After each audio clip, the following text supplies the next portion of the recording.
Bonjour à tous, je suis Renaud Migneret, chercheur en design et coordinateur des programmes recherche, développement et innovation du groupe OnePoint. Je vais vous parler aujourd'hui d'une discipline un peu indisciplinée, celle de la recherche design. Alors recherche, design, quel sens donner à ces deux termes et surtout, quel est leur lien? Allez, on décrypte.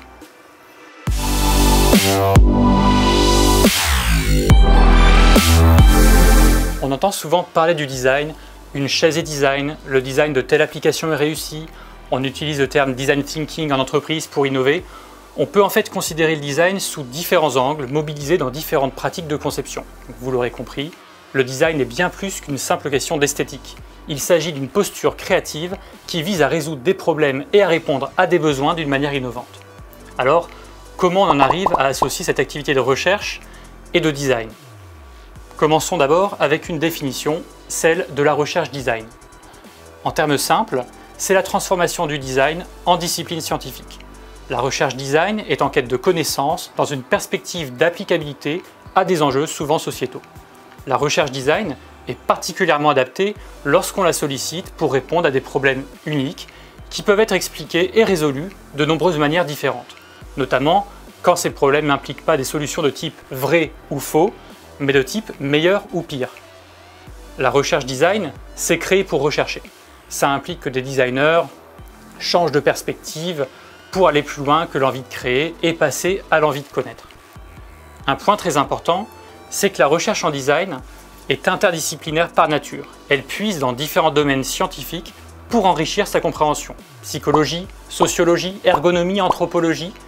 Cette multidisciplinarité est essentielle car elle permet d'appréhender au mieux les sujets qu'elle adresse grâce à la diversité des approches scientifiques activables.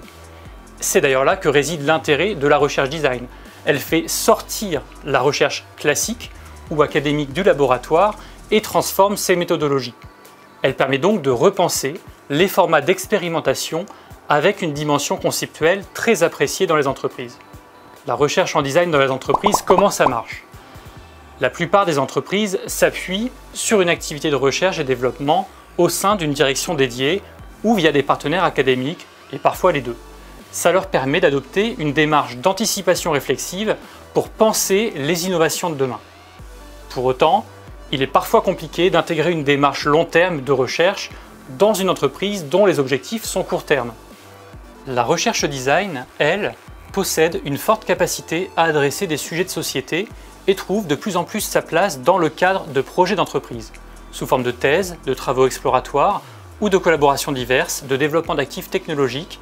Les initiatives se multiplient en incluant les métiers de l'organisation qui les accueille.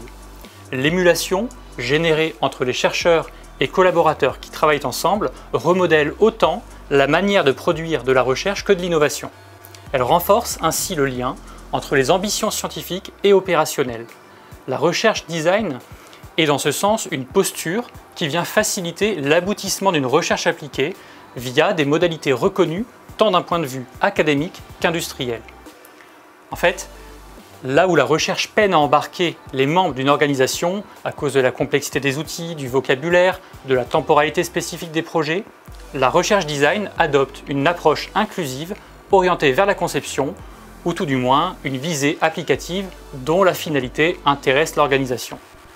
Le design offre une nouvelle ligne de conduite de la recherche, plus libérée, ajustable à des problématiques diverses et confrontée au réel.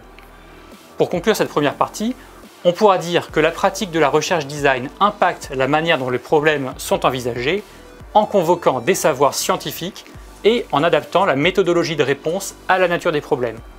Elle présente l'avantage d'être le parfait mariage entre théorie et pratique.